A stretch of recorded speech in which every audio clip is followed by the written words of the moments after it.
और कांग्रेस सहित बीजेपी भी घबराई हुई है कि कहीं ना कहीं बहुजन समाज पार्टी कहीं ना कहीं मात दे देगी। और हमें लगता है कि आदरणीय बहन कुमारी मायावती जी के बिना इस देश के अंदर 2024 में सरकार किसी की नहीं बनेगी। बहन जी की पार्टी का योगदान जरूर रहेगा। जिस पार्टी को योगदान नहीं मिलेगा वो सरकार नहीं बन पाएगी। पर कह रहे हैं बसपा तो खत्म हो गई है। देखो फिर इतनी चर्चा क्यों बसपा की? देखो कहने वाले कुछ भी कह सकते हैं, क्योंकि जो वर्क करते हैं, जो जमीनी स्तर पे मेहनत कर रहे हैं, जिन लोगों को पता है, वो लोग कभी नहीं कहेंगे। जिन्होंने कभी जिंदगी में कुछ किया ना हो तो वो तो ऐसे ही बोलते हैं कि पार्टी खत्म हो रही है।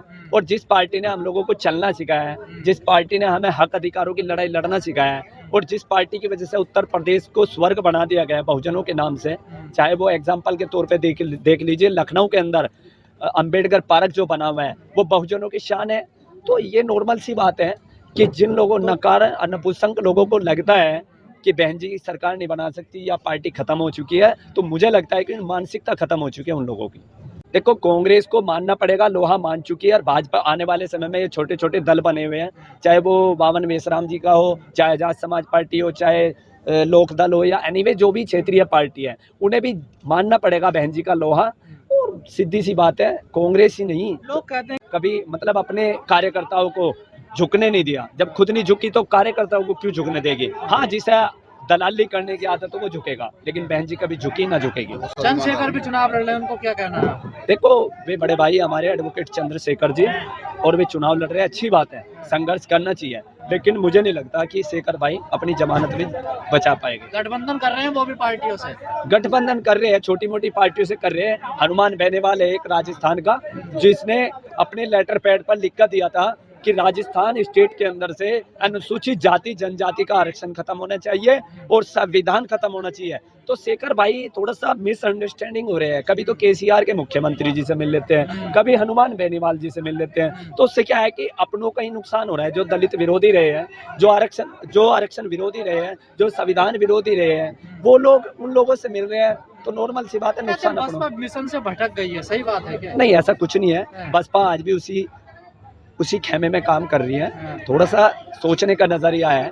मैं मानता हूं कि बहुजन समाज पार्टी में एक लॉबी ऐसी बनी हुई है जो छोटे कार्यकर्ताओं को आगे बढ़ने का मौका नहीं देने देती, बहन जी से मिलने नहीं देती। तो ये कहीं ना कहीं उस लॉबी को चेंज करने की जरूरत है बहन जी को। कहते हैं बसपा एक पार्टी नहीं मिशन चला रही है, वो मिशन है। हाँ नहीं, बहुजन समाज पार्टी महापुरुषों का मिशन है, 85 का मिशन है। मान्यवर साहब कांसीराम जी की बहुत बड़ी जो विचारधारा है या उनकी बहुत बड़ी कुर्बानी है, उसे आगे बढ़ाने का कार्य कर रही है। दलित खासकर चमार जाटव बसपा का साथ क्यों नहीं छोड़ रहे? आखिर क्या नजर आता है? क्योंकि दलित समाज को बहन जी ने बसपा ने जीना सिखाया है, लड़ना सिखाया है, वोट डालने का अधिकार सिखाया है। जिन गांवों में वोट नहीं डालने दिया जाता था, चांटे मार दिए जाते थे।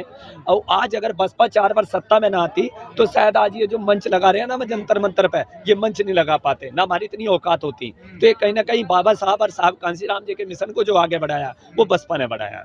और ये कौन लोग हैं जो बदनाम करते हैं? ये सब बीजेपी की बी टीम है। हाँ, बीजेपी की बी टीम है या समाजवादी की बी टीम है, या जिन लोगों को फंडिंग मिलता है कि तुम्हें केवल बसपा को बदनाम करना है, बहन जी को टारगेट करना है, ये वो लोग हैं। आप लोग कह रहे हैं कि संविधान को खतरा है, क्यों खतरा नजर आ रहा है आपको? देखो संविधान को खतरा वतरा कुछ नहीं है, ठीक है।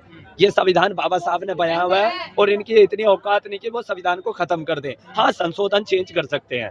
जब 2 अप्रैल 2018 में भारत बंद के दौरान हमारे लोगों ने एक छोटे से संशोधन पे इतना बड़ा बवाल कर दिया था, जिस दिन संविधान खत्म होगा ना इस देश के अंदर, उस दिन सब कुछ खत्म हो जाएगा और फिर दोबारा से हम लोगों को रोड पर उतरना पड़ेगा। और हम दावे के साथ कह सकते हैं हम बाबा साहब को मानने वाले हैं। सभी अगर हम एक SC/ST एक्ट के संशोधन में इतनी ताकत लगा सकते हैं तो संविधान को बचाने के लिए कितना बड़ा तमाम बहुजन तमाम लोग कह रहे हैं कि गठबंधन में आना चाहिए, कांग्रेस का साथ देना चाहिए। तो क्या कांग्रेस दलितों का भला कर सकती है अगर सत्ता में आएगी तो? देखो कांग्रेस पहले से ही गांधीवादी रही है, बाबा साहब के समय काल से ही कांग्रेस ने हमारे वोट और हकों को छीना है। बाबा साहब जिस टाइम गोलमेज सम्मेलन के लिए अंग्रेजों की उसमें ब्रिटिश सरकार से हक 2 वोट का अधिकार मांग रहे थे, तो गांधी था वो जो नोटंकी करके लेट गया था।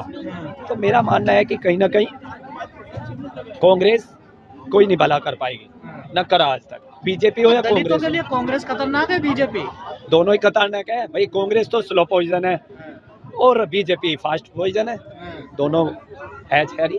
लेकिन आज कह रही है सारी तमाम पार्टियां, सपा बसपा जितने जेडीयू जितने भी हैं, कि हमें कांग्रेस के साथ जाना चाहिए। लेकिन ये पार्टियां तो सारी कांग्रेस के खिलाफ ही बनी थी, कांग्रेस से तो लड़ाई लड़ी है, कांग्रेस के खिलाफ ही तो बनी ना सारी पार्टियां। देखो कांग्रेस का तो ऐसा, आज इनकी विचारधारा कहाँ चली गई? देखो कांग्रेस कहीं ना कहीं, देखो एक मैजिक होता है। रही कांग्रेस की बात, कांग्रेस को भी मानना पड़ेगा, अगर कांग्रेस अपना भला चाहती है, सत्ता में आना चाहती है, तो आदरणीय बहन जी को प्रधानमंत्री के रूप का चेहरा बनाकर देश के अंदर उतारे, तो शायद मुझे लगता है कि कांग्रेस और ये सब मिलकर तब जीत सकते हैं तो बीजेपी फिर से। राहुल गांधी कैसे बनेंगे राहुल गांधी प्रधानमंत्री बनने लायक है कहाँ? और?